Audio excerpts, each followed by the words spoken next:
Hello, welcome to Varn blog, Radical Engagements, and today we continue working on Alasdair MacIntyre's uh, Breaking the Chains of Reason from the 2005 collection, Alasdair MacIntyre's Engagement with Marxism, edited by Paul Blackledge and Neil Davidson. This essay originally appeared in a collection edited by E.P. Thompson, the famous Marxist historian, called Out of Apathy in 1960. The citation information is not as important as what we're going to talk about today. You may also notice that we have a different setup. I have improved my equipment, so we'll see how it goes. Let's begin. For those of you following along in the physical text, you can turn to page 145, section 4. The dream which still haunts and informs the human sciences is the dream of mechanical explanation. Ingalls has narrated vividly how, after 1948, with the death knell of Hegelianism, there was a revival of the mechanistic materialism of the 18th century. To do for society what Newton had done for nature was the revived hope. We see this idea with like all the analogies to physics that economics and sometimes even sociology will do. There's a lot of attempts to today make anthropology more like comparative biology, where you're on firm grounds. That's what the whole evolutionary psychology thing was about. So we can see a lot going on with this. Let's pick back up. It looked back to the thought that Diderot had expressed when he spoke of the complicated machine called society. This is also what we might consider late 19th century positivism. It looked forward towards the physiological laboratories of Germany and America, where the atomizing of the nerve endings in the experimental study reflects of the reflexes was envisaged as a preliminary to grand task of explaining all human behavior. What the psychologists looked for in the individual, the social scientist was to search for in the group. His task was to discover laws as simple as Newton's laws of motion, from which observed regularities in human conduct might be deduced, and from which at one and the same time provide causal explanations of particular human actions and a basis in general and unifying theories. To explain, predict, and to control, to be able to see human behavior as the outcome of the physiological and environmental determinants, and to unify this understanding in a scheme as simple as Newton's. These have been the goals. Asterisk there, this is no MacIntyre, but me. I actually think this is what drives a lot of cybernetics and a lot of socialist excitement about cybernetics, as I see a quote science, really a bunch of very abstract principles that can be used to predict all control mechanisms from the human to the machine, and based off things like the servo-mechanic effect, etc. I think there's a lot of usefulness in cybernetics, but there's a reason why I believe it was the grand claims over cybernetics theorists to be a theory of like a meta science almost gets limited down to a theory of communication and computing controls. Now, it's not to say that cybernetics is a pseudoscience or a failed scientific program, but it is one that had much broader ambitions than it does now. Anyway, to pick that back up, we can see this kind of trend, this kind of oscillation that MacIntyre is seeing between historical and then mechanistic views of human society. The assumption is, of course, that there is nothing distinctive in the human behavior that might render it unamenable to the modes of explanation appropriate for understanding the behavior of molecules of a mainspring or of muscles or maggots. And with this assumption goes another, that the mode of understanding human beings resembles the mode of understanding natural objects, in that to understanding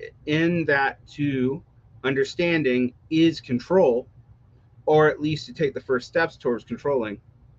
This is in cybernetics. For to understand is to give the causal explanations. To explain an event causally is to state under the conditions that a given event occurs and under what conditions it does not occur. And to state this is to tell us what we have to contrive if we wish to reproduce this type of event. So to understand is to be in the position to manipulate. To carry this program would be to acquire the possession of the power, the exercise of which is depicted in Brave New World in 1984. The central paradox of the mechanistic view of human life is well brought out by Marx's third thesis, by Marx's the third of the thesis on Feuerbach. I botched that. Well brought out by the third of Marx's thesis on Feuerbach. This is Marx. This is MacIntyre quoting Marx. The materialist doctrine that men are products of circumstances and upbringing, and that therefore changed men are products of other circumstances and changed upbringing, forgets that it is men that change circumstances and that the educator must himself be educated. Hence, this doctrine necessarily arrives at dividing society into two parts, of which one is superior to society. That is, this is MacIntyre talking now, if we think society as a machine and recognize we are parts of society, then to discover the mechanism of social change is to discover those laws of which we are victims as much as anyone else.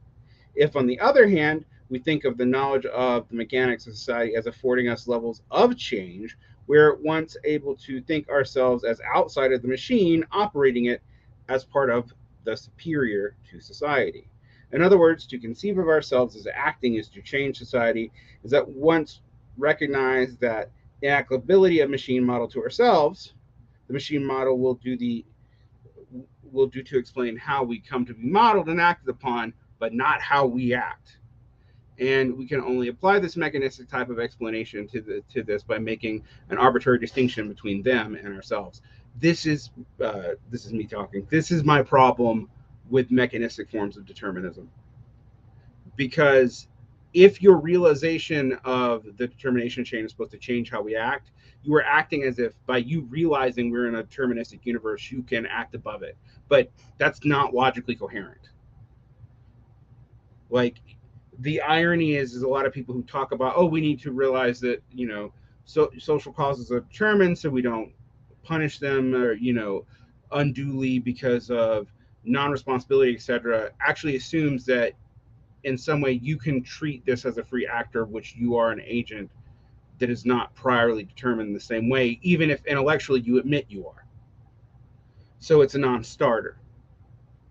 It leads to nothing if it's true, because there could be no other way in the first place, but it does lead to things if you think you can use yourself as having agency in this determined framework, of which tells you then see yourself as above the framework as a free actor where other people are not.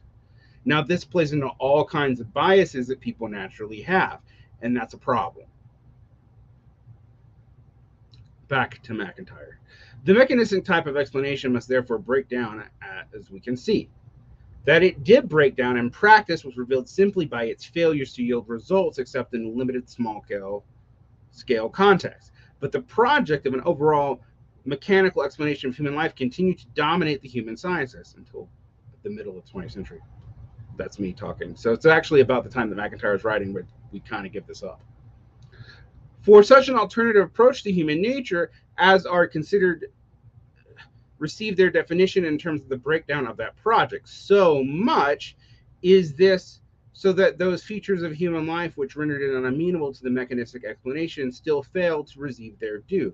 Asterisk, the hard problem, non-behavioristic explanations of mental content, the problem of consciousness, etc.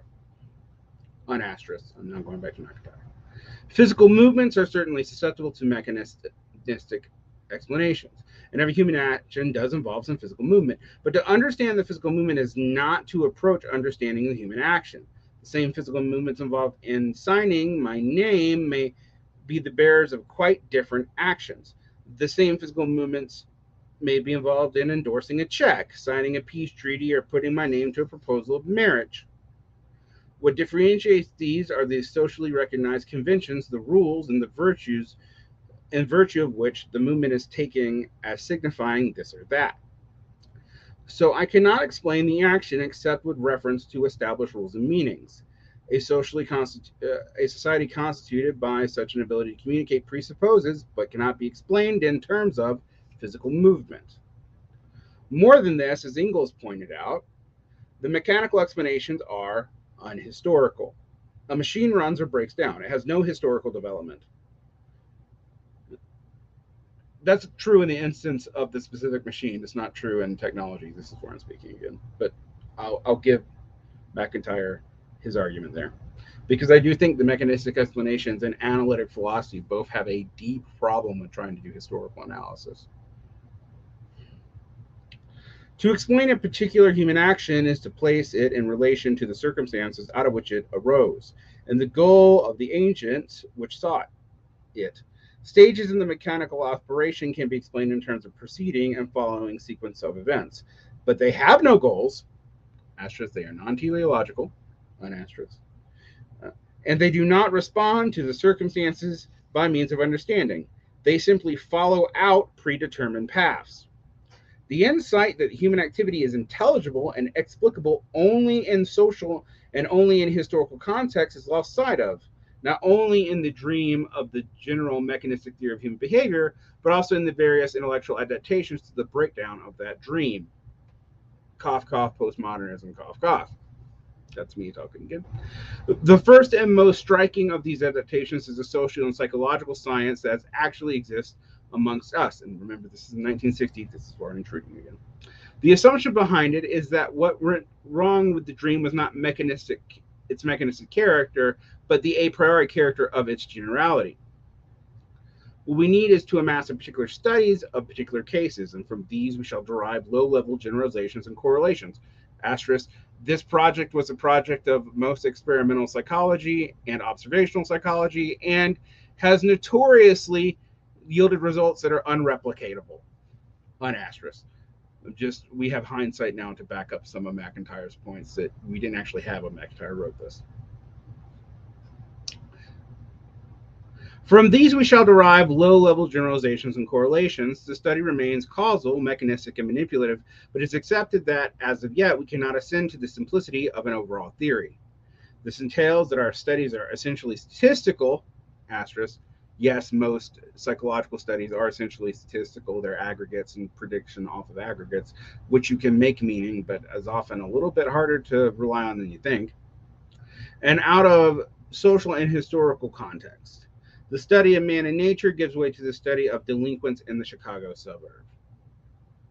25 years ago and earlier, writes Bernard Burleson, an American social psychologist in 1956, quote, prominent writers, as part of their general concern with nature and the functioning of society, learnedly studied public opinion not for itself, but in broad historical, theoretical, and philosophical terms, and wrote treatises. Today, teams of technicians do the research projects on specific subjects and report findings. 20 years ago, the study of public opinion was part of scholarship. Today, it's part of science, unquote.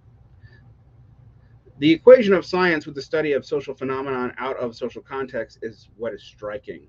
This equation leads to two other fallacies. The first is that the significant generalizations can arise out of material collected without any general principle of significance.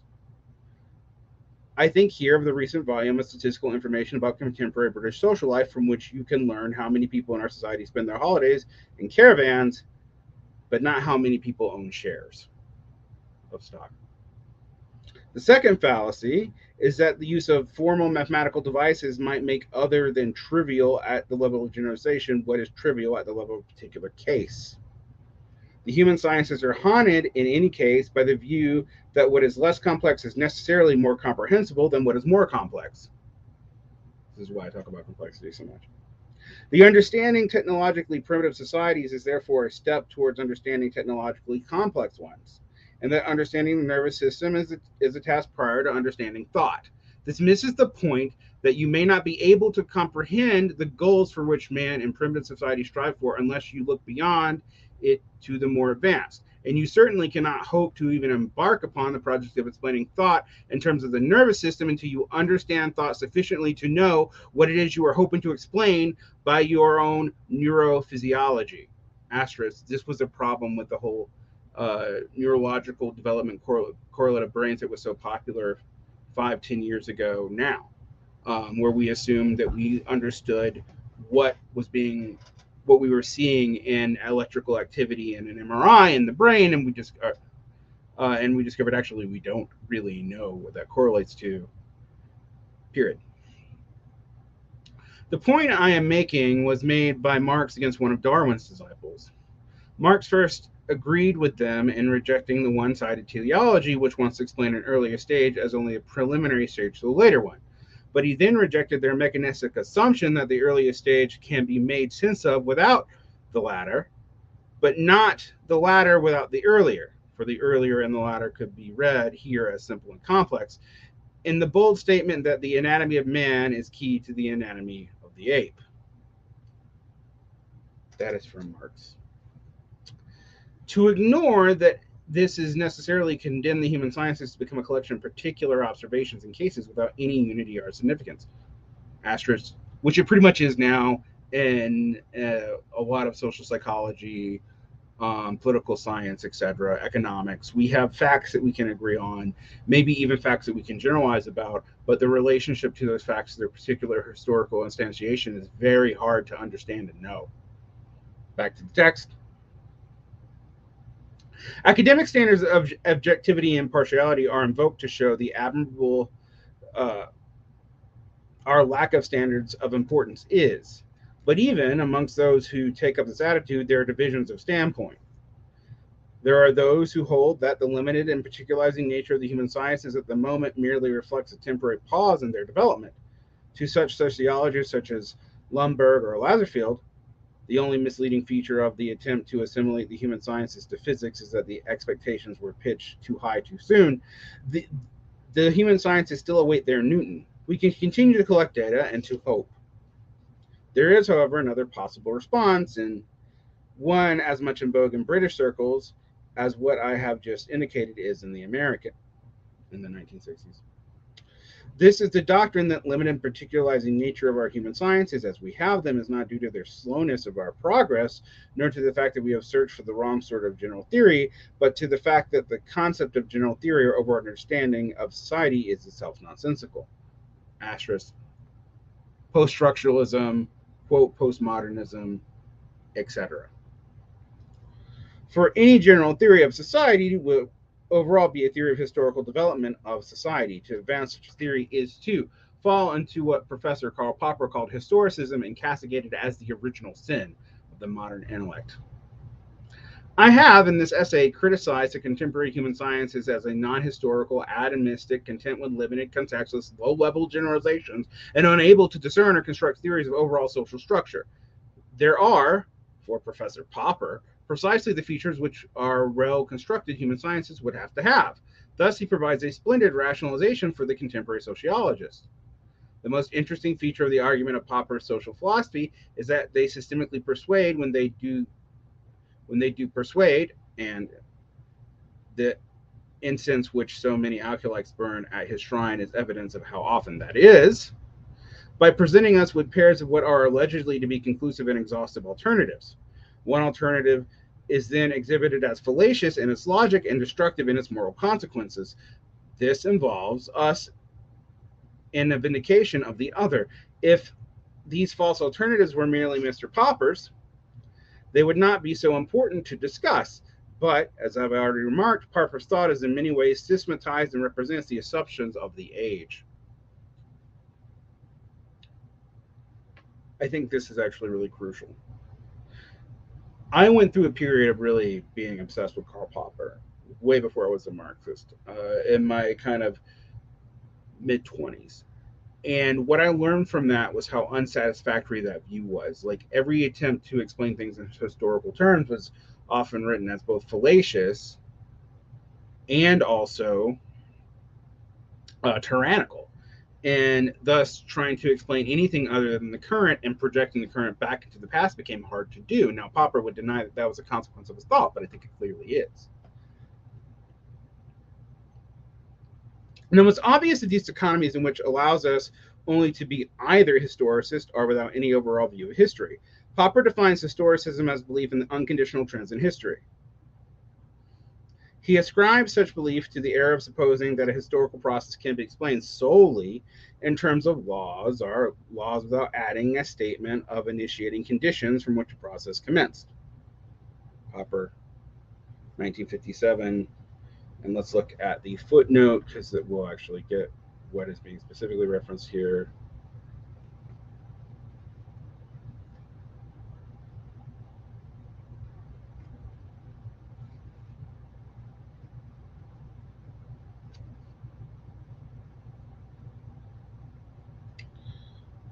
The poverty of historicism is what I suspect he was referencing. Anyway.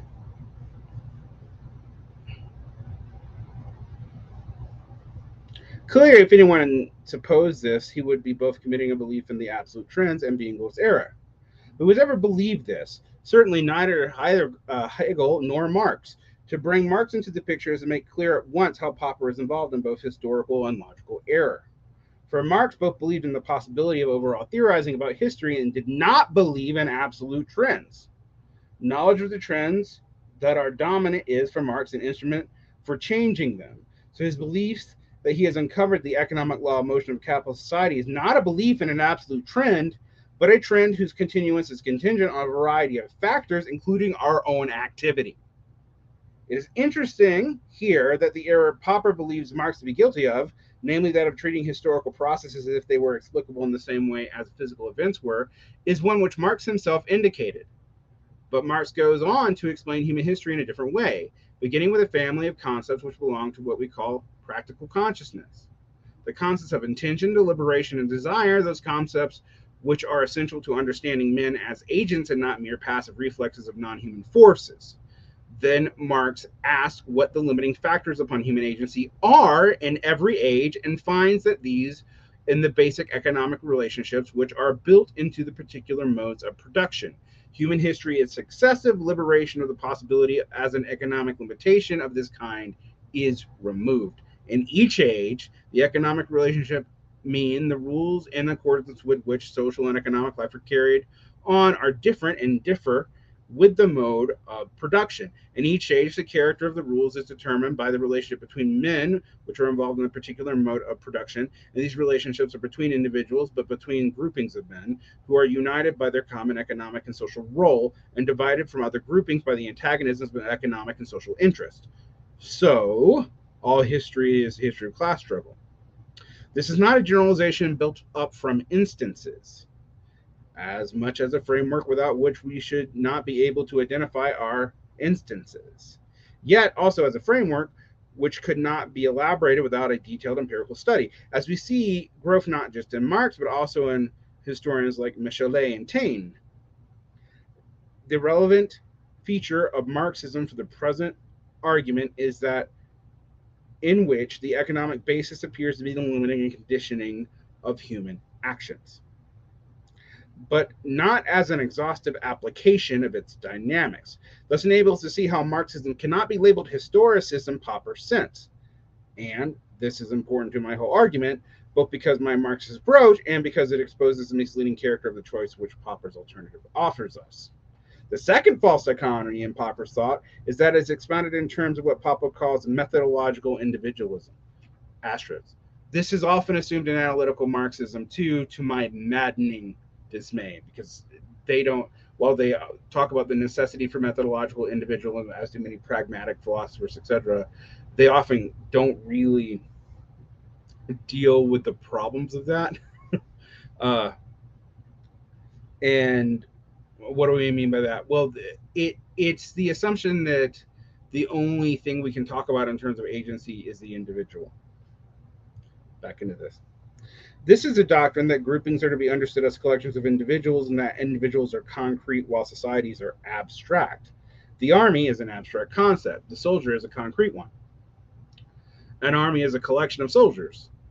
The vice to which methodological individualism is opposed to is holism, the view that social groups can and ought to be viewed as more than or other than just a collection of their members. This is supposed to involve us in the belief that the reality of fictions and abstractions. Either we take Popper's nominalist view or we fly to super empirical entities. Once again, the choice posed is utterly misleading. What is important is that there's no individual that can be characterized except in terms applicable to other individuals. To characterize a given individual by any predicate at all is to exhibit that the individual is a member of a class. This, of course, is to use the word class in the logicians, not the sociologist sense of the word. Many logicians have made this point, including Hegel. Moreover, of classes, many things can be said which cannot be said of individuals. One consequence of this is that there is no class that can be characterized by referring only to individuals who compose it. You cannot characterize an army by referring to soldiers who belong to it. For to do that, you have to identify them as soldiers, and to do that is already to bring the concept of an army to bear. For soldiers, there's an individual who belongs to the army. This we can see is the characterization of individuals and of classes has to go together. Essentially, they are not two separate tasks. What Popper no doubt fears, and fears rightly, is the belief that social groups and historical trends as states existing apart from individuals, of which individuals are but the playthings. Popper is right to stress that there is no history and no society, which is not the history or society of concrete individuals, but equally, there are no individuals who can exist apart from their history and apart from their society. So to insist on the latter is also to realize that we do not have the choice between methodological individualism and the vicious super-empirical holism. Asterisk. For those who wondered why I've insisted on this and my battle against, like, let's not talk about collectivism versus individualism because it's a fundamentally to misunderstand the point, I both got that from reading Hegel, and I got that from studying Popper and rejecting what he had to say, because I also realized that so many of the individual categories were actually predicated on the existence of the whole in the first place. So to kind of pretend as each was too generously unique and also that only in aggregate could we understand a thing, and thus we can't talk about the nature of an army, we can only talk about the nature of the soldiers which compose it, is pretty misleading, because the nature of the army is how we define the soldiers in the first place. The third false dichotomy is presented by alternatives that either we must be illegitimately partisan in the social science, or, and this is Popper's view, we can be concerned only with the means and not the ends. The fallacies in this thesis are twofold. It assumes possible total separation of means and ends in social life. This only needs to be stated for dubidity to become evident. For what is more immediately important, that is Popper's thesis is self-refuting. For to assert that our concern can only be the means, and to add that the result of that concern can only be limited to particular statements of social correlation, is already partisan. For example, what Popper takes to be general discovery of social science is that, quote, you cannot have full employment without inflation. The writer in our type of economy is not added. If such limited discoveries are all that we can hope for from social sciences, it must follow that we cannot hope to transform society as such, asterisk, at all, unasterisk. All we can hope for is to change the particular features of social life.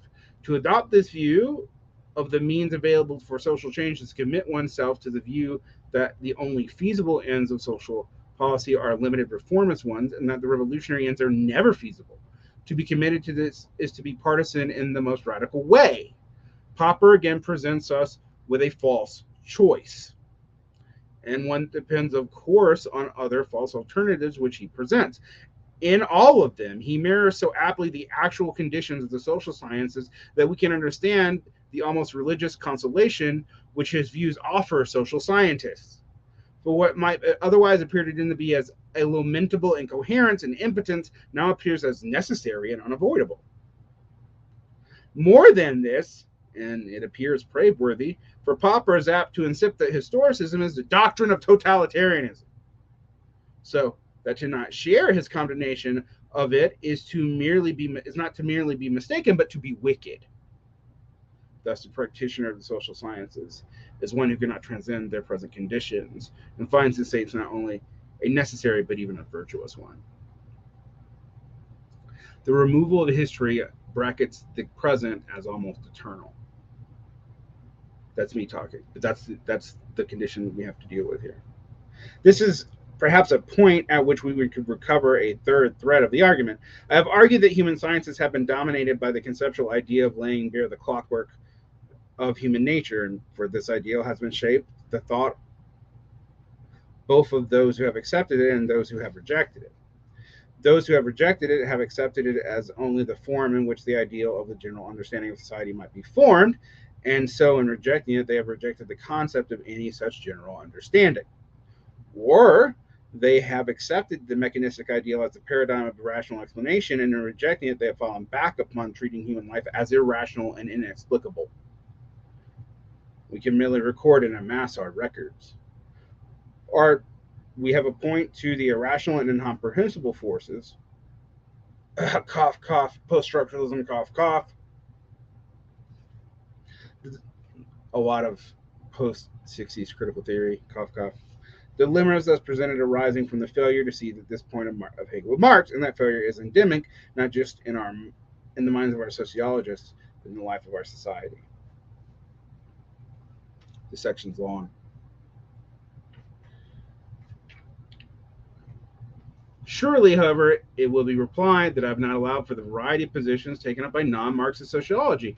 Within the scope of this essay, I am necessarily concerned to indicate and outline the position rather than to argue for it exhaustively, but it may help to underline the point I am trying to make, to append to this section something on the work of two very different sociologists who are in their own way submerged by the situation which I'm trying to describe, and they are both contemporaries. Asterisk. If you follow in the Patreons, I discover Thinking Through Theory, which uses Talcott Parsons. Lash uses Talcott Parsons. Talcott Parsons is a Bavarian sociologist in the middle of the 20th century, and apparently everybody uses Talcott Parsons to point out what was wrong with sociology in the middle of the 20th century. So much so that like when people pick on him, it's like a given, but everyone does it. What's interesting to me is when I was educated in critical theory, which has a direct relationship to sociology, we didn't talk about Talcott Parsons. We talked about post-structuralism, and it was our, nadir of thought, which we either accepted or rejected. So going back and realizing how influential Parsons was to that has been its own kind of special problem. I'm actually going to have to read Talcott Parsons one day to figure out what all the hullabaloo against him is about.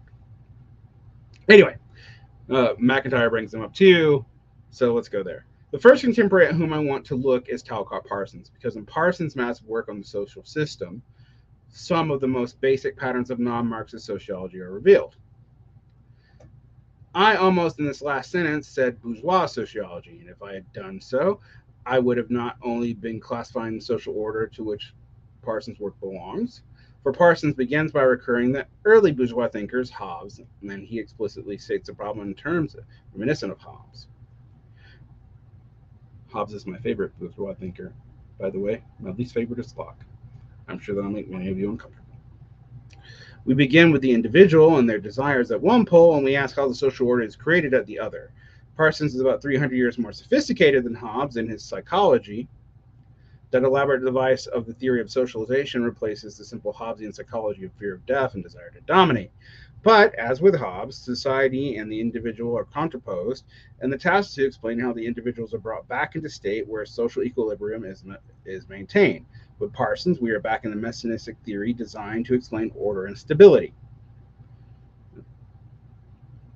It is no wonder that Parsons finds it difficult to provide plausible speculations for social disorder. He can explain stability, but how does change arise? Parsons' work is therefore profoundly non-historical and is perhaps also a consequence of his attempt to discuss the life of social groups in general comparative timeless ways.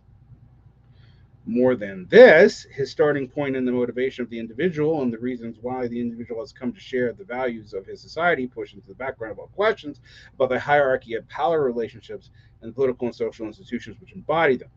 Both history and politics become marginal to society in Parsons' social theory, and when Parsons does write, as he has done directly on political and historical questions, he notoriously abandons his own concepts and has even been accused of Marxist ideas.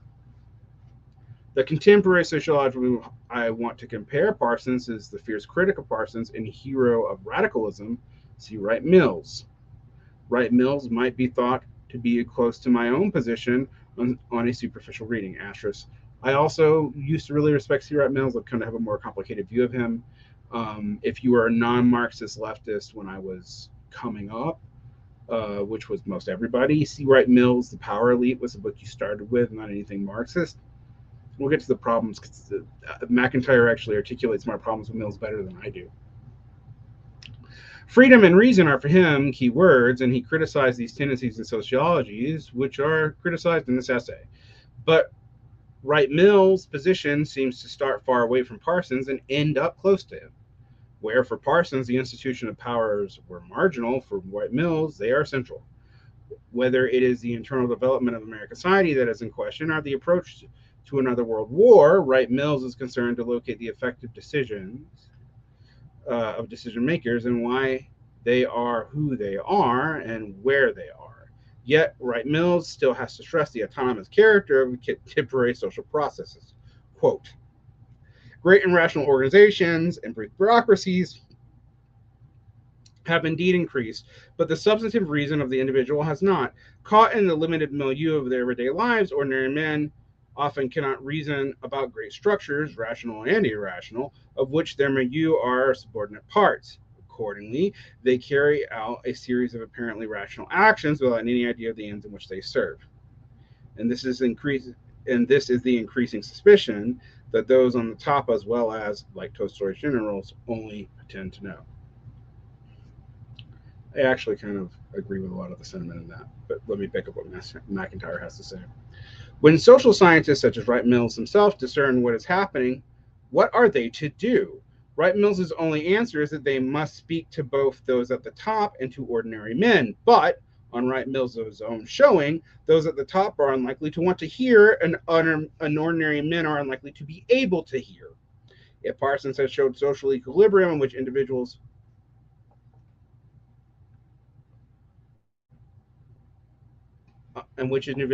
are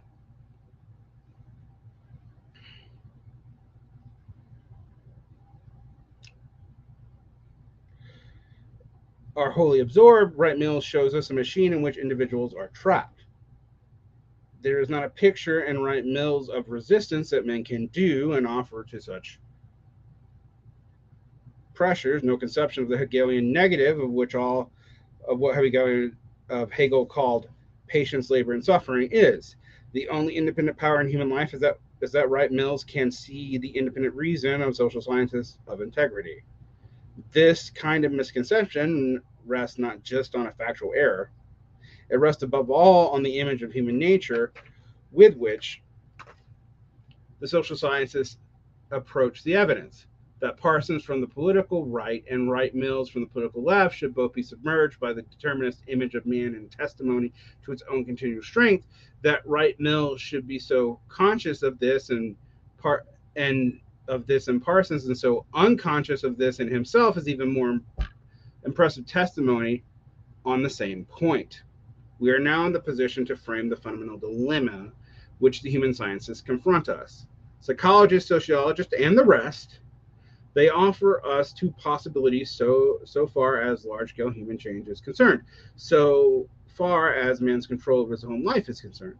Either man can discern the laws which govern social development, or they cannot. And if they can, then they must avow their own behavior is subject to those laws, and consequently, they must admit they have discovered themselves to be not agents, but victims. Part of a social process which occurs independently of the human mind, feelings, and will. If they cannot discern such laws, then they are necessarily helpless, for they have no instruments of change in their hands. So that in any case, human agency is bound to be ineffective. Of course, so far as small-scale adaptive changes are concerned, it might be otherwise. All sociologists leave room for reformist maneuver. The important characteristic of this dilemma is that it separates the understanding and action. Understanding and the lack of it are both the conditions of inaction. At the heart of the concept of explanation, there's an insight that we should never be in a position to assert one event as the cause of another unless we could produce a second event by means of the first and avert the second event by means of averting the first. Unless our activity was effective in bringing about changes, we cannot give it causal explanations. How are then that the concept of causal explanations should underpin a thesis which culminates in the conclusion that our activity must necessarily be impotent? I do love MacIntyre when he points this stuff out. Those who swallow the oddness of this, and indeed live so inside the dilemma that they cannot hope to see, it is a dilemma that must therefore see men as either rational subjects in an irrational world, they can frame the concepts of social explanation but cannot find the application for them, or as objects in an irrational world, they can find explanations but discover that they too are among the explained. This scarcely surprising that this human sciences reflect and reinforce the prevailing apathy and conformism of intellectuals. Asterisk is still true of left intellectuals today in a way that a lot of we talk about systemic change. Both the system and the individual are conflated. One is seen as reflected in the other in ways that don't make any sense. So we critique privilege as a product of both all of society and as an individual failing, of which you cannot escape. You can only acknowledge. But the acknowledgement shouldn't, and by no logical means, changes anything. As I once famously said to someone at a conference, talking about your privileges changes absolutely nothing about the society which created said privileges in the first place. But also, you can play the moralistic thing as if people could be another way while also saying they are products of systems, which implies they can't be. If you don't see this endemic to a lot of the way left-wingers think and don't see it as part of the sociological trends of the 20th century pulling into the 21st, then you're going to have a hard time understanding why this is maddening to so many people. We both hold people accountable for being the products of systems, but make it seem like their consciousness of that system would change it without having any action associated with it other than the acknowledgement. Because after all, the system created the privilege in the first place, not the individual. But we're methodologically individual in the way we approach politics and the way we approach morality and blame. None of this makes sense. In the first section of this essay, I pointed to the fact that this conformity. In the second, it was contrasted with the intellectual and moral hope offered by intellectuals of the Enlightenment and by Hegel and Marx. In the third section, I argued that traditional educational norms of our culture offered no source of strength to withstand the prevailing mood, and I argued that we lacked a proper concept of human nature. Now we have seen why. In this sense, at this point in the essay, the ideology of the age has already been unveiled. At the heart of the theorizing of the self-appointed therapist of our culture, the social scientists, we find precisely those ideas necessary to define and to buttress our intellectual malaise. As Herson remarked of some of their predecessors, they see themselves as the doctors of the sick society, whereas they are in fact the symptoms of the disorder. Bam! Mic drop on MacIntyre. Now that's not the end of the essay. We still have a couple of sections left. I hope you're finding this essay as illuminating as me. This essay says many things that I've struggled with for years, and it says it more clearly than I could say it before having read it. My problem with C. Wright Mills, my problem with Karl Popper, names that were more common when I was coming up and have kind of been forgotten now, but whose responses to them are still dominant in left academia. Post-structuralism is a response to a lot of this. In addition to be a response to the problems of Hegel and Marx. And it's important that we remember this essay is from 1960. A lot of the trends that we see now that conflate this and make this even worse, and what I keep on pointing out is we find these trends popping back up in the 80s, popping back up in the 2000s, almost stochastic social sciences, the inability to see that there is a feedback loop between the individual and the quote collective, and that is more than just the aggregate, but that the collective actually informs the individual in function by creating the framework and context of which the individual can exist. If that happens organically, and it's just the way humans naturally organize themselves once they figured out language, then so be it, but we still have to deal with that. We also have this weird doublethink where we can explain individuals in terms of structures, but also as victims of structures of which there must be laws, but if we can't find laws, it's a total contingency anyway. Of either case, there's nothing that you can do, no quote grand narrative to fix the problem. No wonder our educational institutions have gotten in such a mess. All right.